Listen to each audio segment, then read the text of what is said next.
गरीब का बच्चा हो, तुम कर क्या लोगे ये बताओ ना पहले। हाँ, सपने देखना और सपने देखते हुए मर जाना तुम्हारा यही काम। आप टिकटॉक और इंस्टाग्राम में रील बनाने वाली लड़कियां, वो इन्विजिलेटर वहां पे जो एडमिट कार्ड चेक कर रहे हैं, वो सिगरेट पी रहे हैं। क्या बच्चों को एग्जाम सेंटर बुला रहे हैं कि एक्सटॉर्शन सेंटर बुला रहे हैं? ये नहीं समझ में आता है कि भाई कहाँ क्या लेके जाओगे, मरोगे तो खाली हाथ सबको जाना है। क्या बच्चों के एजुकेशन अब इम्पोर्टेंट ही नहीं रह गई है, क्योंकि हर तरीके का पेपर लीक हो जाता है। सीबीएसई हर चीजें हटाती चली जा रही है, मुगल को हटाया जा रहा है, मतलब हर चीज में धर्म को घुसा के।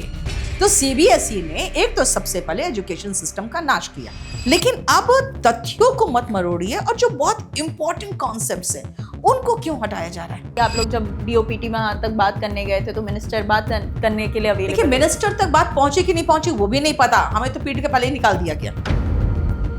खान सर की शादी अनाउंस हुई थी, उस टाइम पे खान सर ने कहा था कि पेपर लीक हो जाता है, मेरी शादी की खबर नहीं लीक हुई। आप गई भी थी शादी में। देखिए, बात क्या है ना, ये बहुत शर्म की बात है कि कोई खुले आम आके बोल दे कि भैया देखो यहाँ पर एग्जाम का पेपर लीक हो जाता है, मेरे शादी का खबर तक लीक नहीं हुआ।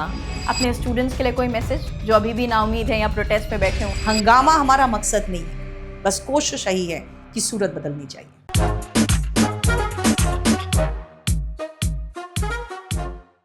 हेलो, मैं हूं निहारिका और हाई बाय निहारिका के एक नए पॉडकास्ट पर आप सभी का स्वागत है। एसएससी पेपर में जो मिसमैनेजमेंट हुआ वो मुद्दा गरमाया हुआ है। नीतू सिंह, जिन सभी को हम सब लोग नीतू मैम के नाम से जानते हैं, बहुत प्यार करते हैं, उनके वीडियोस देखते हैं, उनसे बहुत सारी इंस्पिरेशन लेते हैं। क्या कुछ हुआ उनके साथ पिछले दिनों में हम लोगों ने देखा है, किस तरीके से बर्ताव हुआ है उनके साथ, और ये पूरा मामला क्या है, क्या कुछ हो रहा है, क्या नए अपडेट्स हैं, क्या होना चाहिए और स्टूडेंट्स क्यों परेशान हैं। भाई वो पढ़ाई करें या ये राजनीति देखें कि पेपर होगा नहीं होगा, सही से होगा, क्या कुछ कर लें स्टूडेंट्स। तो यही सारी बातें हम उनसे डिस्कस करेंगे। साथ ही ये भी जानेंगे कि और क्या क्या बच्चों के पास ऑप्शंस हैं जब वो लोग पढ़ाई करने निकलते हैं, इतनी मेहनत करते हैं, तो वो मेहनत कहाँ कहाँ इस्तेमाल आ सकती है। ये सारी बातें होंगी, आपको पूरा मुद्दा आसानी से समझाया जाएगा। थैंक यू नीतू मैम हमारे साथ जुड़ने के लिए। Thank you. सबसे पहले तो बताइए, अभी आप ही ने हाल ही में एक वीडियो डाला और बताया कि एफआईआर तक में नाम आ गया है। ये मुद्दा शुरू कहाँ से हुआ और ये बढ़ते बढ़ते इतना बड़ा कैसे होता जा रहा है? ये एसएससी में कुछ ना कुछ इश्यूज चलता रहता है। 2013 में चला, 2014 में चला, 2017 में चला। उसके बाद ये कुछ रिफॉर्म्स लाए जो 3-4 साल तक ठीक एग्जाम चला। हालांकि नॉर्मलाइजेशन के बाद बच्चों को इनफैक्ट कुछ समझ में नहीं आया कि हुआ क्या, क्योंकि 200 मार्क्स में 240, कोई 235 ऐसे स्कोर कर रहे थे। तो ये नॉर्मलाइजेशन का मुद्दा एक तो था जो बहुत ही विकराल हो रहा था। उसके बाद जो टीसीएस है उन्होंने क्वेश्चन का लेवल ऐसा खराब कर दिया कि 10th हो या 12th हो या ग्रेजुएशन लेवल है, सब में सेम लेवल के पेपर आने लगे। फिर 2024 में तो उन्होंने अति कर दी, 19 क्वेश्चन गलत, फिर मार्क्स टू ऑल दे दिया इन्होंने, जिसके कारण जो अच्छे बच्चे थे वो भी छट गए, क्योंकि जब आप मार्क्स टू ऑल दोगे तो सब एक ही लेवल पे आ जाएंगे। तो ये सब प्रॉब्लम्स के कारण हम लोग अभी ये सब मुद्दों पर जूझ ही रहे थे। तब तक ये नया बवाल आया एडिक्विटी। जब ये आया तो हमें लगा कि चलो अब वेंडर चेंज हुआ है, अब जो प्रॉब्लम्स है टीसीएस के वो शायद ये सॉल्व करेंगे और वो सारे प्रॉब्लम सॉर्ट आउट होंगे। लेकिन हुआ क्या कि इनके पास अपना खुद का इंफ्रास्ट्रक्चर नहीं है, इनके पास लैब्स नहीं है। इन्होंने नए नए लैब्स जो इस्टेब्लिश किए थे, चाहे वो गांव में हो या किसी खेत के बीच में हो या कहीं तबेले में हो, उन सब लैब्स को इन्होंने मान्यता दे दी। और इनफैक्ट एग्जाम होने के 2 दिन पहले तक कंप्यूटर वहाँ नहीं लगा है, तो उन्होंने कैसे इन लैब्स का इंस्पेक्शन किया वो भी पता नहीं। और उसके बाद इन सब लैब्स में आप सेंटर देने लगे बच्चों को। उसके बाद देखा जाए कि जो बच्चे सेंटर यहाँ आए हैं वहाँ करीबन 1200 या 1000 किलोमीटर दूर वहाँ पे उनका चल रहा था। तो ये एक सबसे बड़ा प्रॉब्लम है कि वहाँ पे इतना दूर ट्रैवल करके जाना ये बहुत दिक्कत की बात है बच्चों के लिए, खासकर उन बच्चों के लिए जो लोअर और मिडिल क्लास फैमिली से आए हुए हैं, जो 1000 रुपये में कोर्स भी नहीं ले पाते हैं। वो बच्चे 20,000 खर्च करके अंडमान कहाँ से जाएंगे। तो ये हम लोग एक बड़ी लड़ाई लड़ रहे थे। उसके बाद हमने देखा कि बहुत सारी छोटी छोटी चीज़ें, माउस काम नहीं कर रहा है, इनका पेन नहीं है, इनके पास पेपर्स नहीं है बच्चों को देने के लिए। तो ये सब मुद्दे देखते हुए पर समझ में आया कि अब हम लोग डिजिटल इंडिया के ज़माने में डिजिटल से बहुत दूर है। इनके पास वो इंफ्रास्ट्रक्चर भी नहीं है जो टीसीएस के पास थी। तो हमारा कहना है कि आप टीसीएस लाओ, किसी को लाओ, जिसको भी लाना है लाओ, लेकिन कम से कम ऐसे तो लाओ जो कम से कम एग्ज़ाम तो करा पाए। एक बात आपकी और सामने आई थी कि आपने बताया था कि एडुकेटी को तो एजुकेशन डिपार्टमेंट ने ब्लैक लिस्ट करके रखा था। देखिए, ब्लैक लिस्टेड उस समय इन पर सवाल उठा था, और इसलिए उठा था क्योंकि एमपी में पेपर जो था वो हो गया था आउट, फिर से री एग्ज़ाम हुआ, उसमें भी जो पेपर थे वो भी इनफैक्ट कॉम्प्रोमाइज्ड हुए थे। अच्छा, एडिक्वेटी के पास अपने लैब्स नहीं है, और आपको मैं बताऊं सबसे बड़ा प्रॉब्लम क्या हो गया है कि जो 3 लाख बच्चे जो अपियर हो रहे हैं अभी सिलेक्शन फेज में, यही इसका 10 गुना सीजीएल में अपियर करेगा जो 13 अगस्त से एग्जाम है। अब आप समझ सकते हो इतने कम समय में ये इतना बड़ा मुद्दा कैसे ये सॉर्ट आउट कर पाएंगे। इनफैक्ट बच्चों में और ज़्यादा फ्रस्ट्रेशन फैल रहा है। सिर्फ 3 लाख बच्चे जो अपियर हुए सिलेक्शन फेस एग्ज़ाम में, उसमें से 55,000, खुद डायरेक्टर साहब ने माना है कि हाँ 55,000 कंप्लेंट्स आए। तो आप समझ सकते हैं कि ये कंप्लेंट किस लेवल पे जाएगा सीजीएल में, जो 10 गुना ज़्यादा बच्चों का एग्ज़ाम है तब। बिल्कुल सही बात है। और इस बात से एक और चीज़ सामने आती है कि पेपर का ड्यूरेशन चल रहा था। ये जो पेपर था ये 1 अगस्त तक होना था, और उससे पहले ही बच्चे प्रोटेस्ट में आकर बैठ गए थे। मतलब वो अपने पेपर को ताक पे रख रहे हैं और वो प्रोटेस्ट पे आकर बैठ रहे हैं। तो बहुत बड़ी बात है ना कि जिस चीज़ के लिए पूरा बच्चा साल भर प्रिपेयर करता है, सालों साल प्रिपेयर करता है, अगर फर्स्ट अटेम्प्ट में नहीं निकलता है तो उसके बाद वो पेपर छोड़कर प्रोटेस्ट में बैठ रहा है। जब जाना जा रहा है, सिस्टम जान रहा है कि गलती हुई है, तो उस चीज़ को डिस्कस करने में झिझक गया। सारा बवाल तो उसी बात से शुरू हुआ था। जब बच्चे एग्जाम दे रहे हैं और वो देख रहे हैं कि उनका माउस नहीं चल रहा है, उनका कंप्यूटर नहीं चल रहा है, वो फ्रस्ट्रेट हो रहे हैं। वो देख रहे हैं कि हमारा वहाँ टाइमर तो चल रहा है लेकिन यहाँ कंप्यूटर बंद हो गया है, फिर से रीस्टार्ट हो गया है। जब वो हल्ला मचाते हैं तो बाउंसर्स उसे पीटते हैं, उनको अंदर बंद कर दे रहे हैं। इनफैक्ट 1-2 सेंटर्स ऐसी खबरें आई है कि शाम को 6 बजे आखिरी शिफ्ट खत्म हुआ है और उनको 9:30 बजे तक अंदर बंद करके रखा गया क्योंकि उन्होंने हल्ला मचाया। नीचे का एग्जाम खत्म हो गया, बच्चों को निकाल दिया गया, ऊपर एग्जाम चल रहा है क्योंकि उनका कहना है कि नहीं बच्चे लेट से एंट्री किए थे।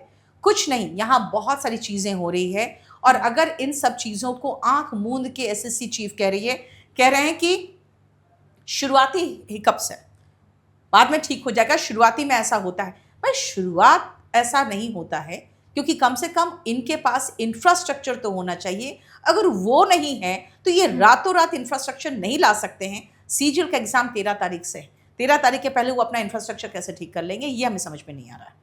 उसी के साथ एक और बात हो जाती है, जो कह रहे हैं शुरुआती हिकअप्स हैं। एसएससी का पेपर कोई 2-4 साल पुराना पेपर नहीं है, सालों साल से चल रहा है। 50 साल में हम लोगों ने ऐसा इंफ्रास्ट्रक्चर नहीं खड़ा कर पाए हैं, और गवर्नमेंट एग्जाम में हमें थर्ड वेंडर को देने की जरूरत क्या है? सबसे मेन चीज़ है, एसएससी सबसे बड़ा कमीशन है जो बी, सी और डी ग्रुप के एग्जाम्स कंडक्ट कर रहा है। अभी तक इनके पास अपना इंफ्रास्ट्रक्चर होना चाहिए था, वो अपना इंफ्रास्ट्रक्चर इस्तेमाल नहीं कर पाए और इन्होंने बाहर वेंडर्स का शुरुआत कर दिया। इन्होंने टीसीएस को दिया। अगर टीसीएस में ये सारी खराबियाँ थी, खामियाँ थी जो हम चीफ से डिस्कस कर चुके थे, तो इनको उसमें इम्प्रूवमेंट करना चाहिए था। क्योंकि आप फिर से नया को दे रहे हैं, तो पहले ये तो देखिए कि अगर हम 19 को हटा रहे तो हमारे पास 20 आना चाहिए। हम 19 को हटा के 10 नहीं ला सकते, और यही प्रॉब्लम है कि जब टीसीएस हटाया गया तो ठीक है, हमें टीसीएस में कोई मतलब नहीं, क्योंकि हमारी तो लड़ाई उनसे भी थी, उनके भी प्रॉब्लम्स, बहुत सारी खामियां थी। लेकिन अब हम वो 3-4 जो प्रॉब्लम्स थे उनको नहीं निपट के अब हम बहुत नीचे लेवल के चीज़ों को निपट रहे हैं, जो चीज़ें मुद्दा होना ही नहीं चाहिए आज के डिजिटल इंडिया में। बिल्कुल बेसिक्स हैं ये। इसी के साथ जब हम लोग अक्सर देखते हैं कि ऐसा कुछ होता है कि पेपर लीक होता है, जनरली बच्चे प्रोटेस्ट के लिए उतरते हैं। इस बार मेंटर्स आ गए हैं, टीचर्स तक आ गए हैं। डू यू थिंक कि ये इस वजह से है क्योंकि अब सब लोग इस चीज़ से झीक चुके हैं कि यार हर बार का यही नाटक है? देखिए, बात क्या है, हर साल बच्चे डिफरेंट होते हैं। 3 साल बच्चे फ्रस्ट्रेट हो जाते हैं, फिर वो छोड़ देते हैं, अपने गाँव में खेती उती में लग जाते हैं।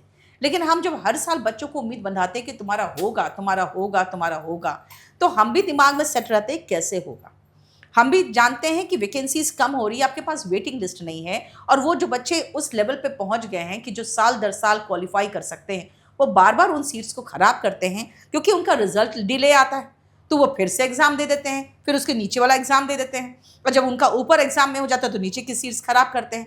तो हम चाह रहे थे पूरा रिफॉर्मेशन हो ताकि आप जितना ही सीट्स लाएं कोई बात नहीं, उतने ही सीट्स में वो सारे सीट्स भरे जाए उसी साल, और अगले साल फिर उसी सीट्स को इंक्लूड करके आप कहते हैं 15,000 वैकेंसी है, इंक्लूड करके कहते हैं 18,000 वैकेंसी है। ये पिछले साल की जो वैकेंसी है उन्हीं को बार बार रोटेट करते रहते हैं। तो पहले आप एक वेटिंग लिस्ट ले आइए। तो हम इन लड़ाइयों को लड़ रहे थे टीसीएस के साथ, एसएससी के साथ। ये बात हम डीओपीटी के सामने उठाना चाहते थे। ना उस समय मीटिंग मिली, ना अभी कोई मिलने को रेडी है। और सबसे बड़ा मुद्दा क्या है कि अब हम मुद्दा क्या उठाएं कि क्या पेन पेपर ये सब मुद्दे हम उठा के डीओपीटी में जाएं। तो कम से कम सरकार को समझना चाहिए कि ये प्रॉब्लम इतना विकराल हो गया है, जो छोटे प्रॉब्लम्स थे उनको इतना उलझा दिया गया है कि आप नीचे से लेकर ऊपर तक सब कुछ प्रॉब्लम ही प्रॉब्लम है। सर्वर प्रॉब्लम, वहाँ पे नेट प्रॉब्लम, वहाँ का जो डिस्टेंस है उनके होम टाउन से उसका प्रॉब्लम, क्वेश्चन के लेवल का प्रॉब्लम, यानी क्वेश्चन ब्लैंक है। इनफैक्ट कुछ जगह पे तो ऐसा हुआ है क्वेश्चन के आंसर टिक मार्क किए हुए आए हुए हैं। आप टिकटॉक और इंस्टाग्राम में रील बनाने वाली लड़कियां, वो इनविजिलेटर वहाँ पे जो एडमिट कार्ड चेक कर रहे हैं वो सिगरेट पी रहे हैं। वहाँ पे एक ऐसा आदमी बैठा हुआ है गार्ड के रूप में, जिसको लगता है कि मात्र 1,000-2,000 से ऊपर उसको सैलरी नहीं मिलता होगा। बूढ़ा सा आदमी जो बिल्कुल दुबला पतला सा, एकदम कमजोर सा, एक लाठी लेके बैठा हुआ है, उसको तो ढकेल दे तो नीचे गिर जाए। क्या ऐसी जगह पे? अच्छा, दूसरी बात है जहाँ पे कुछ दबंग लोगों ने अपना सेंटर खोला हुआ है, वो बाउंसर्स हायर किए हुए हैं कि कुछ बोलोगे तो अंदर पकड़ के पीटेंगे। तो ये तरीका नहीं होता। बच्चों को एग्जाम सेंटर बुला रहे हैं कि एक्सटॉर्शन सेंटर बुला रहे हैं। बहुत ज़रूरी बात है ये। और जैसा कि आपने बताया कि कई बार बच्चे नाउम्मीद हो जाते हैं, सोचते हैं वापस जाते हैं अपने गांव में ही काम कर लेते हैं, वहीं कुछ शुरू कर देते हैं। यह हमें इस पॉइंट पर भी लाता है कि ज़रूरी नहीं है हर बच्चा जो ऐसे कॉम्पिटिटिव एग्जाम्स में बैठता है वो बहुत वेल ऑफ बैकग्राउंड से है। कई लोग इन सारे एग्जाम्स में इसलिए आते हैं कि वो अपने घर की फाइनेंशियल कंडीशन ठीक कर पाएँ।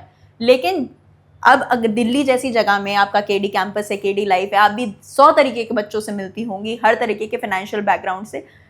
हर साल दिल्ली में सरवाइव करना की अपनी एक अलग कॉस्ट होती है। और अगर हर साल वो नाउम्मीद होंगे, इसलिए नहीं कि उनकी मेहनत कम थी, इसलिए क्योंकि सिस्टम खराब था, किसी और की गलती थी। आपको किस तरीके की क्वेरीज सुनने के लिए मिलती हैं स्टूडेंट्स से? इसमें जो बच्चे आते हैं वो आते हैं लोअर मिडिल क्लास, और कुछ आते हैं मिडिल क्लास वाले। अब जो BCD ग्रुप है, आप सिर्फ देखिए तो IAS PCS को छोड़ दिया जाए तो बाकी सारे स्टाफ सिलेक्शन कमीशन और रेलवे कर रहे हैं। रेलवे में इतने सारे प्रॉब्लम्स है, उन्होंने 500-500 फीस लिया, 2 करोड़ से ऊपर लोगों ने फीस वो भरा कंप्लीट। उसके बाद उन्होंने कहा कि जो बच्चे एग्ज़ाम देंगे उनका हम रिफंड कर देंगे। एग्ज़ाम सेंटर इतना दूर रखा कि आधे बच्चे गए ही नहीं एग्ज़ाम देने के लिए। उसके बाद उसमें भी तो 6 क्वेश्चन गलत, 7 क्वेश्चन गलत, मार्क्स टू ऑल वही इनवैलिड क्वेश्चन करके। और सबसे बड़ी बात क्या है कि आप सारे एग्जाम सिस्टम में हर जगह पे यही सेम प्रॉब्लम, हम अपने कोचिंग सेंटर का जो टेस्ट पेपर बनाते हैं वो एरर फ्री रहता है। आपके इतने बड़े कमीशन के क्वेश्चन में 19 क्वेश्चन गलत। ये तो मुझे समझ में नहीं आ रहा है कि एसएससी या रेलवे किस डायरेक्शन में जा रही है। अच्छा, दूसरी बात है एरोगेंस इतना है कि अपनी खामियां, अपनी गलतियां स्वीकार करने के बदले में ये सीधा ये कहते हैं कि आप लोग राजनीति कर रहे हैं। हम राजनीति नहीं कर रहे हैं, हम बेसिकली जानते हैं कि जो बच्चे आए हैं एग्ज़ाम देने के लिए वो मैक्सिमम 2 साल तक पेशेंस रख सकते हैं। उसके बाद घर से भी प्रेशर आता है और दिल्ली में भी सर्वाइव करना मुश्किल है। दिल्ली छोड़िए, अगर घर में कोई जवान बेटा बैठा हुआ है ना और वो 2-3 साल तक तैयारी करते रहे तो ज़िंदगी हराम हो जाती है, मोहल्ले वाले रिश्तेदार हराम कर देते हैं। सच बात है। और अगर लड़की 22-23 साल की हो गई और तैयारी कर रही है तो मोहल्ले वाले पूछने लगते इसकी शादी कब होगी, और उसके फादर रेडी हो जाते कि चलो 24 साल हो गया, कुछ नहीं हुआ, शादी करो। उनको ये नहीं पता कि मेरी बेटी को तो एग्ज़ाम देने का मौका ही नहीं मिला, मेरी बेटी को तो जहाँ सेंटर पड़ा वहाँ पर तो मैंने जाने ही नहीं दिया। तो ये सब चीज़ें देखते हुए देखा जाए तो नौजवान, हमारी जो युवा पीढ़ी है, इसीलिए नहीं सफ़र कर रही कि उनमें काबिलियत नहीं है, वो इसलिए सफ़र कर रही है कि उनको काबिलियत दिखाने का मौका नहीं मिल रहा है। सच बात है, क्योंकि नौकरी पाने के लिए वो पहले पढ़ाई करें, फिर वो लोग इंसाफ के लिए, जैसे आज की डेट में बच्चे बैठे हुए बेचारे प्रोटेस्ट कर रहे हैं, वो उस इंसाफ के लिए लड़ें, वो उसके लिए कि भाई हमारा एग्जाम फेयर तरीके से हो जाए, और उसके बाद एक लंबा इंतजार होता है कि आपका रिजल्ट आ जाए। तो ये जो लूप होल्स हैं ये सालों साल से चले आ रहे हैं। देखिए 2024 का सीपीयू का बता दूं मैं, 17 महीने हो गए हैं, अभी तक रिजल्ट नहीं आया। उस दिन हमारे टीचर गए पूछने के लिए, तो वहाँ पे डायरेक्टर साहब कहते ये है लैपटॉप में, ले जाओ उठा के रिजल्ट। तो इस तरह का जवाब मिलता है, क्योंकि एरोगेंस जो होते हैं ना, जो अपर क्लास के, जो एलीट क्लास के जो ऑफिसर्स बैठे हुए हैं, अब उनके अंदर एक घमंड है कि हम जो है सो है। और वो घमंड इनफैक्ट क्या है ना, कहते हैं, कुछ लोग कहते हैं कि अगर आप नया स्टार्टअप शुरू करते हो तो जो उस फील्ड में माहिर आदमी है या जो सक्सेसफुल बिजनेसमैन है, वो मजाक नहीं उड़ाते, आपके रिश्तेदार मजाक उड़ाते हैं, आपके फ्रेंड्स मजाक उड़ाते हैं जो खुद कुछ नहीं कर पाए। ट्रू। लेकिन अगर मैं यहाँ पे देखूं तो जो हायर लेवल पे ऑफिसर्स बैठे हैं, उनको इतना विनम्र होना चाहिए था कि एक बच्चा आज शुरुआत कर रहा है जहां से, कल हो कि ये भी अब मेरे एज तक आते आते इस पोस्ट पे हो सकता है, मैं इसको मोटिवेट करूं, इसका साथ दूं, इनके प्रॉब्लम्स को निपटूं। लेकिन वो अपने घमंड में, एरोगेंस में एकदम चूर है। ये नहीं समझ में आता है कि भाई कहाँ क्या लेके जाओगे, मरोगे तो खाली हाथ सबको जाना है। तो जो यहाँ पे आप करके जाओगे ना, वही है जो आपका नाम लेंगे। आज भी मैं याद करती हूँ एसएससी के जो चीफ थे रघुपति सर को, उन्होंने बहुत रिफॉर्मेशन लाया था। सच बात है। आज वो रिटायर्ड है, बिल्कुल शांति से अपने जो बुढ़ापा है वो काट रहे हैं अपने बच्चों के साथ, अपनी वाइफ को बहुत प्यार करते थे। तो एक वो इंसान थे जिन्होंने रिफॉर्मेशन सही में 2013 में लाया था। उन्होंने कहा था कि भाई पूरा सब जगह उन्होंने सीसीटीवी लगवाया था। उसमें ऑफलाइन होते थे एग्जाम्स, पूरे सब जगह पे, वहाँ पे जो स्ट्रॉन्ग रूम है, वहाँ पे लॉकर है, सब जगह पे सारे ओएमआर को बिल्कुल स्ट्रॉन्ग रूम में रखा जाता था, और एकदम सीसीटीवी के नीचे जिनका एक्सेस उनके पास था। आजकल कुछ नहीं, जैसे लग रहा है कि सब कुछ चल रहा है भगवान भरोसे, और इतने घमंड के साथ जवाब देते हैं कि भाई ये शुरुआती जो परेशानियां हैं, शुरुआती परेशानी क्या है? आप किसी को क्या, कोई कंपनी को एस्टैब्लिश करने के लिए आप फंड कर रहे हो क्या, या उनसे क्या खा रहे हो? आप, वो कंपनी है वो एस्टैब्लिश होना चाहिए था, उनके पास सारी इंफ्रा होनी चाहिए थी, और तब आपको देना चाहिए था, क्योंकि आपका लेवल है, आप स्टाफ सिलेक्शन कमीशन हो। तबेले में थोड़ी आप सेंटर्स खोलोगे। सच बात है। इसी के साथ कहते हैं ना कि we uplift by uplifting others, कि हम लोग ये काम ही नहीं कर रहे हैं, हम लोग चाह ही नहीं रहे हैं कि सामने वाला भी थोड़ा आगे बढ़े। और इसी के साथ सवाल आता रहता है कि क्या बच्चों के एजुकेशन अब इम्पोर्टेंट ही नहीं रह गई, क्योंकि हर तरीके का पेपर लीक हो जाता है। देखिए बात क्या है ना, बच्चों का आप एजुकेशन की बात करोगे, सीबीएसई हर चीजें हटाती चली जा रही है। हम लोग के समय में पीरियोडिक टेबल याद करना पड़ता था और उसका इंपॉर्टेंस होता था। ठीक है, पीरियोडिक टेबल खत्म है। हम लोगों ने पहले क्या पढ़ा? हम लोग ने एंशिएंट हिस्ट्री पढ़ा, मेडिवल पढ़ा, एंशिएंट पे आते, मेडिवल, फिर मॉडर्न पे आते थे। सच बात। आप उसके बाद ब्रिटिश राज पढ़े हो, उसके बाद इंडिपेंडेंस पढ़े हो, और ब्रिटिश के पहले मुगल शासन पढ़े हो। मुगल को हटाया जा रहा है। मतलब हर चीज में धर्म को घुसा के। दूसरी बात है, सीबीएसई का जो सिलेबस है, सीबीएसई का सिलेबस देखोगे आप तो सिलेबस कम होता चला जा रहा है, और एग्जाम का जो लेवल है वो बढ़ता जा रहा है, क्योंकि आईआईटी हो या नीट हो, उसमें पढ़ने वाले, उसमें अपियर होने वाले बच्चे इतने अधिक हैं कि बहुत हाई कंपटीशन है। एसएससी में 90% के ऊपर कट ऑफ जा रहा है, हाई कंपटीशन है। और उसमें बच्चे कौन बैठ रहे हैं? जिनको आप स्कूल में एजुकेशन ऐसा दे रहे हो जिसका लेवल ही कुछ नहीं है, बेस नहीं बन पा रहा है। उनका कहना है कि नहीं, बच्चे फ्रस्ट्रेटेड हो जाते हैं, डिप्रेस्ड हो जाते हैं, फेल करते हैं। बच्चों को फेल नहीं करना, कोई बात नहीं, मत फेल करो, लेकिन आप कम से कम जब एग्जाम ले रहे हो, उसी लेवल पे एग्जाम ले रहे हो, सिस्टमैटिक तरीके से ले लो। ठीक है, हम लोग भी पढ़ा रहे हैं, इसलिए पढ़ा रहे हैं क्योंकि आपका जो स्कूल का एजुकेशन है, जो एग्जाम का सिस्टम है, दोनों के बीच में बहुत बड़ा गैप है, वो इसलिए हम लोग हैं। एजुकेशन सिस्टम ठीक हो जाएगा। अच्छा, उसी के साथ मुझे एक और सवाल आपसे पूछना है। पता नहीं, ये हो सकता है कि मुझे लगता है ऐसा है, लेकिन जिस वक्त पे हम लोग स्कूल में थे, अगर हम 2010 से 11-12 की बात करें, उस समय पर जितने लोग, ये जो 95% से प्लस मार्क्स आते हैं, 90%, पहले तो किसी के 90% से ज़्यादा नंबर आ जाते थे तो वाहवाही हो जाती थी। स्कूल में 5 बच्चे होते थे जिनके 95 प्लस। हम हैं आईसीएसई बोर्ड वाले। हाँ, आईसीएसई बोर्ड में जब 10th में हमारा 72% था, हम टॉपर्स में आ रहे थे, क्योंकि जो टॉपर था उसका 82% था। उसके बाद, और मैं बताती हूँ, जब 12th किया मैंने सेंट जॉन स्कूल वाराणसी से, मेरा 76% था, और 76% का मतलब होता था डिस्टिंक्शन मार्क्स मिलना। जिसका कोई बराबरी नहीं होता था। हम तो एकदम घमंड में चूर कि भाई हम इतने इंटेलिजेंट हैं कि हम 76% मार्क्स लाए। हम गए बनारस से पटना, साइंस कॉलेज पटना, और हमने फॉर्म मांगा कि भाई हम साइंस कॉलेज पटना से ग्रेजुएशन करेंगे अब। तो उन्होंने फॉर्म ही नहीं दिया, कहा कि 76% को कोई नहीं पूछेगा। मैंने कहा क्यों? तो कहा कि सीबीएसई में 95% लेके बैठे हुए हैं बच्चे, तो आप 76% का तो होगा ही नहीं। हमने कहा 95% कैसे कोई ला सकता है? तो पता चला नहीं नहीं नहीं, सीबीएसई में आता है। अब सीबीएसई का अब मैं बता दूं आपको प्रॉब्लम क्या है। लिटरेचर में, लैंग्वेज में आप 100% मार्क्स कैसे ला सकते हो? और वो सीबीएसई में मिलता है 99%, 99.8%। अरे भाई आप कर क्या रहे हो? इतना तो मुझे याद है कि कॉम्पोजिशन में हम लोगों का 25 मार्क्स का होता था, उसमें 22.5 से ऊपर नहीं मिलते थे, चाहे सबसे अच्छा लिख लो। ऐसे जो 10 मार्क्स का होता था ना, उसमें आप एकदम धमाल लिख लो तो आपको 7 मार्क्स मिल सकता था। आप लिटरेचर में और लैंग्वेज में, ठीक है, लैंग्वेज में अगर आप लैंग्वेज की बात करोगे संधि समास वगैरह का, तो उसमें फुल आ जाता था। लेकिन अगर आप उसमें देखो किसी भी चीज का व्याख्या लिखना हो, किसी का सार लिखना हो, अगर आप लिटरेचर में कहोगे समरी हो, प्रेसी हो, कॉम्प्रिहेंशन हो, इसमें फुल मार्क्स मिल कैसे सकते थे? तो सीबीएसई ने एक तो सबसे पहले एजुकेशन सिस्टम का नाश किया, और ऐसा महसूस होता है कि ठीक है आपने इसीलिए किया है क्योंकि आपको लगता है कि बच्चों का लेवल ऐसा नहीं है, कहीं ऐसा ना हो डिप्रेशन का शिकार होते हैं, सुसाइड कर लेते हैं, तो ठीक है आपने वो किया, कोई बात नहीं। लेकिन अब तथ्यों को मत मरोड़िए, और जो बहुत इंपॉर्टेंट कॉन्सेप्ट्स हैं उनको क्यों हटाया जा रहा है?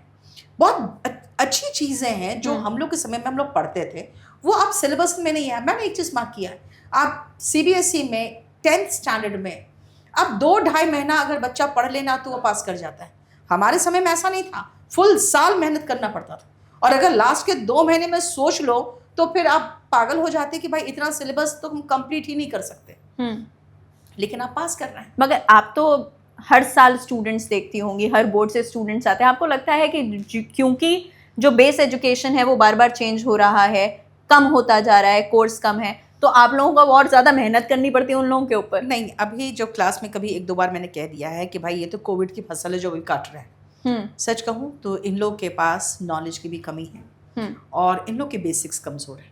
बहुत बेसिक्स चीज़ें पूछ लेते हैं क्लास में जो इनको पता नहीं रहता है। कई बार मैंने जैसे पूछा कि भाई जैसे डायमंड इज अगर था, मैंने एक क्वेश्चन दिया था, diamond is more precious than any other metal, इसमें गलती क्या है? तो वो एनी अदर मेटल नहीं होगा क्योंकि डायमंड मेटल नहीं है। तो वो उतना समझ ही नहीं पा रहे हैं बच्चे। मैंने कहा डायमंड मेटल है, कोई जवाब नहीं। मैंने कहा डायमंड मेटल नहीं है, आपको पता होना चाहिए। तो एक लड़का कहता हाँ मैम पत्थर है। मैंने कहा एक बात बताओ, डायमंड को अगर आप हाई टेम्परेचर पे हीट करोगे तो क्या बनेगा? अब उनको पता ही नहीं कि एलोट्रोप ऑफ कार्बन है। टेम्परेचर पे हीट करने पर, हाई टेम्परेचर पे हीट करने पर ये कार्बन डाइऑक्साइड बन के उड़ जाएगा। नहीं जानते हैं, और इनके कॉन्सेप्ट्स क्लियर नहीं हैं, क्योंकि ये आजकल मुझे नहीं समझ में आ रहा है कि या तो अब मैं दोष बोर्ड को भी क्या दूं। मुझे लग रहा है कि ये 1.5 साल के लगभग ये घर पे जो रहे हैं और ये सब प्रमोटेड हुए हैं, तो वो 1-1.5 साल की जो पढ़ाई है इन लोगों ने नहीं की है। अच्छा, दूसरी बात है, जो बच्चे अच्छे हैं, मेहनत करने वाले हैं, तो हमारा यही फीलिंग आती है कि इनका सिलेक्शन पहले होना चाहिए। लेकिन अगर आप गलत क्वेश्चन पूछ के मार्क्स टू ऑल दे रहे हैं तो टके सेर भाजी टके सेर खाजा, वही हो गया, सबका लेवल सेम। अच्छा, इसी के साथ आपको याद होगा कि जब खान सर की शादी अनाउंस हुई थी, उस टाइम पे खान सर ने कहा था कि पेपर लीक हो जाता है, मेरी शादी की खबर नहीं लीक हुई। आप गई भी थी शादी में, खूब वीडियोस भी सामने आए थे। तो इन सारी चीज़ों को आपको लगता है कि कहीं ना कहीं कोई साठगांठ है, या लूप होल्स हैं, या इग्नोरेंस है कि हमें ध्यान ही नहीं देना है? देखिए बात क्या है ना, ये बहुत शर्म की बात है कि कोई खुले आम आके बोल दे कि भैया देखो यहाँ पर एग्ज़ाम का पेपर लीक हो जाता है, मेरे शादी का खबर तक लीक नहीं हुआ। तो ये तो उन्होंने मजाक किया है ना, बहुत बढ़िया पढ़ाते हैं, उन्होंने मजाक किया। लेकिन आपको नहीं लगता ये बहुत गंदा कटाक्ष है आपके एग्जामिनेशन सिस्टम पर? वो बात याद ही इस वजह से है क्योंकि वो हमें लगता है कि सही तो बोला, क्या गलत बोला उन्होंने? हम लोग मजाक में ले रहे हैं, वो उन्होंने मजाक में बोला। लेकिन एक सोच लीजिए आप कि हमारे सरकार पर ये कितना बड़ा कटाक्ष है और एजुकेशन सिस्टम पर कटाक्ष है। तो इसीलिए पहले तो सबसे पहले, अब जैसे एसएससी कह रही है कि चीफ कह रहे हैं, ठीक है, इट डजंट अफेक्ट अस, जो मीम्स बन रहे हैं ना एसएससी पर, करें, इट डजंट अफेक्ट अस। आपको क्यों अफेक्ट होगा? आपका तो कोई सिस्टम ही नहीं है। आप तो यहाँ पे दामाद बन के बैठे हैं, कुछ साल बैठेंगे, आप चले जाएंगे, फिर कोई दूसरा आएगा चला जाएगा। आपको खुद महसूस होता है कि हम जो सिस्टम सुधारेंगे उसको अगला कि जो अपनी मर्जी होगी उनको सुधार के रखना है, नहीं रखना है, फिर करना क्या है, टाइम काटो, निकल लो। ओनरशिप नहीं लेना चाह रहे हैं, कोई रेस्पॉन्सिबिलिटी लेने को तैयार नहीं है, और दूसरी बात है जो काम वो कर भी सकते हैं वो भी करने को तैयार नहीं है। Why do you think कि DOPT से कह दिया गया कि भाई ठीक है, आप 6 महीना जो 1 अगस्त है आप 1 जनवरी कर सकते हो, लेकिन वो कह रहे हैं कि वो कोई ऑर्डर नहीं है, वो हमारे विश पर डिपेंड करता है, हम करें या ना करें। और जो बच्चों का साल खराब हो रहा है, मैंने कहा ना, जब आपके पास अनलिमिटेड पावर हो, कोई क्वेश्चनिंग ना हो, किसी तरह कोई जवाबदेही नहीं है, आप राइट टू पीसफुल प्रोटेस्ट भी law and order this and that करके कर्टेल करके पूरी तरह ख़त्म कर चुके हो, तो फिर जो करना है करो। कौन उठाएगा बात? जो उठाएगा उस पर FIR होगा, हो गया हमारे पर। लेकिन ये चीज़ कितनी गलत है, क्योंकि बच्चा पढ़ाई कर रहा है, सालों साल मेहनत कर रहा है, और कई बार उसके अटेम्प्ट सिर्फ इसलिए ख़त्म हो जाते हैं क्योंकि आप पेपर नहीं कंडक्ट करा पाए। देखिए, पेपर कंडक्ट की अगर बात करेंगे तो अगर दिल्ली पुलिस कांस्टेबल का वैकेंसी देखा जाए, कुछ बच्चे ऐसे होते हैं जो अंडर एज होते हैं, अगली बार आता है तो ओवर एज हो चुके होते हैं। सेम चीज़ है रेलवे का, अंडर एज होते हैं, अगली बार एग्ज़ाम इंतज़ार कर रहे हैं। 2019 में वैकेंसी आया, सबने कहा अच्छा अगले साल आएगा, कुछ नहीं आया। 2023 में अच्छा अभी तो इलेक्शन आ गया, ज़रूर आएगा। 5 साल तक तैयारी करते रहे, ठीक है, 5000 वैकेंसी आया फिर, और उसके बाद कहा कि नहीं ठीक है हम लोग कैलेंडर निकालेंगे। जो कैलेंडर निकाले हैं उसका भी 1.5 साल हो चुका, अभी तक किसी का रिजल्ट नहीं आया। तो सबसे मेन चीज़ क्या है ना कि नीयत होनी चाहिए। अगर आप नीयत होगी कहाँ करने की तो आप कर लोगे। अगर आप चाहोगे बस हम एक लूप में फंसा के रखें ताकि कोई ना कुछ करता रहे, से कहते हैं ना, एक बार एक व्यक्ति के पास एक जिन आ गया, उसने कहा मुझे हमेशा काम देते रहना, नहीं तो मैं तुम्हें जान से मार दूंगा। उसने कहा ठीक है, इस पेड़ पे देखो, चढ़ते रहो उतरते रहो, चढ़ते रहो उतरते रहो। वो जिन था, उससे कुछ भी काम कराया जा सकता था, वो चाहता तो पूरा का पूरा उससे सारा सब कुछ सही कर सकता था, लेकिन उसने क्या कहा, चढ़ते रहो उतरते रहो। यही काम है, सब युवा को कह रहा है एग्जाम दो, रिजल्ट का इंतजार करो, फिर कोर्ट जाओ, फिर धरना प्रदर्शन, फिर फलाना ढिमकाना, फिर एग्जाम दो। तो ये एक लूप में फंसा के रख दिया गया। और उसके बाद अगर किसी मामले को गलती से आप कोर्ट ले गए तो आप भी कोर्ट में मामला है, ठीक है। इसीलिए अभी हम कुछ नहीं कर सकते, तो सबसे अच्छा बहाना है मामला कोर्ट में, हम कुछ नहीं कर सकते। रेलवे में वही हो गया। तो ऐसे बच्चे जो प्रिपेयर कर रहे हैं, आप उनको बताना चाहेंगे उनके पास क्या क्या और विकल्प हैं अगर नहीं हो रहा है एसएससी में? क्योंकि बहुत सारे बच्चों के, कल मैंने वीडियोस भी देखे थे जिसमें वो खुद ये कह रहे हैं कि यार अब लगता है ना कि हमने गलती कर दी, कि क्यों इस चीज़ में। देखिए बात क्या है, अगर वो कहेंगे गलती कर दी तो कहाँ जाएंगे? आप B, C और D की तैयारी कर रहे हैं तो ग्रुप A की तैयारी करिए, जाइए IAS की तैयारी करिए, और नहीं जाके ठेला लगाइए। आपके पास सिर्फ 2 विकल्प हैं, तो इंतज़ार करिए। हम लोग कोशिश कर रहे हैं, रिफॉर्मेशन की पूरी कोशिश कर रहे हैं पूरे। इस बार तो सबसे मेन चीज़ है कि जो मीडिया हमारी बातें नहीं उठाती थी वो भी आप बातें उठा रही हैं, और जिस तरह से टीचर्स पीटे गए हैं, कम से कम मीडिया ने इसे दिखाया है, एटलीस्ट ये एक मुद्दा बना है।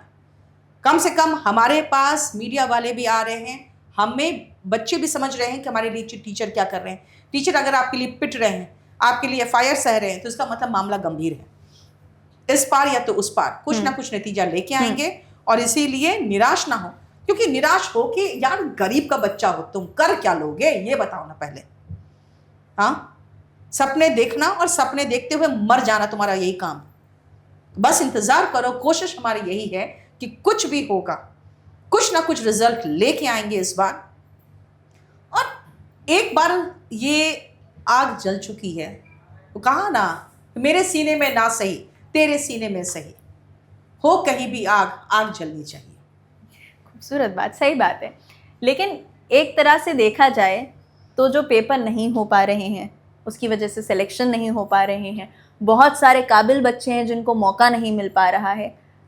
अगर हम at the end of everything देखें तो लॉस तो एडमिनिस्ट्रेशन का ही है और गवर्नमेंट का ही है, क्योंकि यही बच्चे तो वहाँ जाने वाले थे। देखिए, सरकार को लॉस की चिंता नहीं है। अगर लॉस की चिंता होगी तो फिर से थोड़ा टैक्स बढ़ा दिया जाएगा, 2-4 तरह के और टैक्स लगा दिए जाएंगे, हम लोग ख़त्म हो जाएगा काम। बात क्या है कि सरकार का जो लॉस हो रहा है हम बता रहे हैं। आप वेटिंग लिस्ट ले आइए, आपका एग्जामिनेशन सिस्टम का जो आपके खर्चे हैं एग्ज़ाम कंडक्ट कराने के, वो आधे हो जाएंगे, बच्चों की संख्या आधी हो जाएगी, जो आपको भीड़ संभालना नहीं पड़ रहा है, जो भीड़ है जिसको अंडमान भेजना पड़ रहा है, वो भी नहीं रहेगा। आप वेटिंग लिस्ट ले आइए ना, बस खत्म हो जाएगा मामला। आधा मतलब कह सकती हूँ मैं 90% प्रॉब्लम सॉल्व वहीं हो जाएगा। Do you think there should be more teachers in this system, या मोर ऐसे एजुकेशन मेंटर्स होने चाहिए ताकि उनको एक्चुअली समझ पे तो आए कि रूट लेवल पे प्रॉब्लम्स क्या क्या है? आप बताइए ना कितने चाहिए, मैं ला के दे देती हूँ। हम लोग तो 40 लोग गए तो डंडे खा के आ गए, 400 ले आऊँगी। ऐसे बहुत सारे मेंटर्स हैं। मेंटर्स की कमी नहीं है मैम, मेंटर्स की कमी नहीं। सबसे मेन चीज़ है सरकार में विलिंगनेस की कमी है, और एसएससी हो या कहीं पर भी जो ऑफिसर्स लेवल है उनमें एरोगेंस बहुत अधिक है, वो बात करने को तैयार नहीं। सबसे बड़ा प्रॉब्लम है ये। वो चीज़ तो वहीं से साफ हो जाती है कि आप लोग जब डीओपीटी में वहाँ तक बात करने गए थे तो मिनिस्टर बात करने के लिए अवेलेबल है। मिनिस्टर तक बात पहुंची कि नहीं पहुंची वो भी नहीं पता, हमें तो पीठ के पहले ही निकाल दिया गया। और वहाँ पे भी एक वीडियो बहुत सामने आया था जहाँ पुलिस वाले आपसे बात कर रहे थे, क्या हुआ था? वो किस चीज़ पे बात भड़की थी? उन्होंने कह दिया था टीचर को कि अगर आप मर्द होते तो आप वर्दी पहने होते आज। तो उस पर थोड़ा सा हम लोगों को बुरा लगा था कि किसी की मर्दानगी पर आप इस तरह चैलेंज कर रहे हो, लेकिन वो हमारा समय किल कर रहे थे, हमें इंस्टिगेट कर रहे थे, हमें भड़का रहे थे, ताकि हम थोड़ा भड़के और उसके बाद उनको लाठीचार्ज करने का मौका मिल जाए। क्योंकि आप लोगों की साइड से किया गया एक गलत कोई भी एक हरकत उन लोगों के लिए एक वजह बन जाती। हाँ, इसीलिए इतने सब के बाद इतना ये जो मैटर चल रहा है, गरमाया हुआ है, 10 तरीके की बातें हो रही हैं, अब तो टीवी न्यूज़ डिबेट तक ये मामला पहुंच चुका है। आपको क्या लगता है कि what is the need of the hour कि अब ये चीज़ें ऑन प्रायोरिटी चेंज हो जानी चाहिए, and do you see that happening? सबसे पहले हमें डीओपीटी मिनिस्टर से मिलना पड़ेगा और उन्हें बताना पड़ेगा कि एसएससी में क्या क्या खामियां हैं, रेलवे में क्या क्या खामियां हैं, और उनको वो वॉर फुटिंग स्पीड से उन्हें करना पड़ेगा, उनको सॉर्ट आउट करना पड़ेगा। बस इंतज़ार है कि एक बार हमें टाइम दे दिया जाए ताकि हम 5 मिनट में उनको अपनी बात कन्वे कर सके और वो हमें एक एश्योरेंस दे सके कि हाँ ये इतना समय हमें चाहिए, इतने में सब कुछ ठीक हो जाएगा। तब तक हम एग्ज़ाम को रुकते हैं और 3 महीने के अंदर हम ये सब कुछ कंप्लीट करके आपको एक बढ़िया इंफ्रा दे सकते हैं और ये सारे जो आपके प्रॉब्लम्स है वो सॉर्ट आउट हो जाएंगे। एक मुलाकात बहुत ज़रूरी है। ठीक है, अपने स्टूडेंट्स के लिए कोई मैसेज जो अभी भी नाउम्मीद है या प्रोटेस्ट में बैठे हुए हैं? आप नाउम्मीद मत हो, क्योंकि मैंने कहा ना, गरीब के बच्चे हो, कुछ नहीं कर सकते हो। सिर्फ आपका सपना जो है वो आपको ही सक्सेस दे सकता है। हम आपके साथ हैं, पूरी तैयारी के साथ साथ में हैं और हमारी पूरी कोशिश है कि जो भी प्रॉब्लम है उस प्रॉब्लम का कोई ना कोई सोल्यूशन ज़रूर निकलना चाहिए। हंगामा हमारा मकसद नहीं है, बस कोशिश यही है कि सूरत बदलनी चाहिए। Thank you so much. Thank you so much हमें टाइम देने के लिए, हमसे बात करने के लिए। बहुत ज़रूरी है ये मुद्दा, आप इतने सारे स्टूडेंट्स को पढ़ाती हैं और उनकी भी आपसे बहुत उम्मीद है, और जो बच्चे आपसे नहीं आप तक नहीं आ पाते हैं दिल्ली में, वो आपको ऑनलाइन देखते हैं और आपसे जुड़े हुए हैं, तो आपकी कही हुई हर बात उनके लिए एक मोटिवेशन का काम करती है। ये बातचीत आपको कैसी लगी, पॉडकास्ट कैसा लगा, हमें कमेंट्स में बताइएगा। अगर आपका और कोई मसला है, कोई दुख तकलीफ है, कमेंट्स में लिखते जाइएगा। इस वीडियो को अपने सारे दोस्तों के साथ शेयर कीजिएगा, घर वालों को भेज दीजिएगा, ताकि आपके घर पे अगर कोई नाउम्मीद हो रहा है या नहीं समझ पा रहा है कि क्या होगा क्या नहीं होगा, अब रिजल्ट कब आएगा, पेपर कब होगा, उन सारी चीज़ों का जवाब मिल जाए। अब जाने से पहले आप हाई बाय निहारिका को सभी सोशल मीडिया प्लेटफॉर्म्स पर सब्सक्राइब कर लीजिएगा। आज के लिए इतना ही।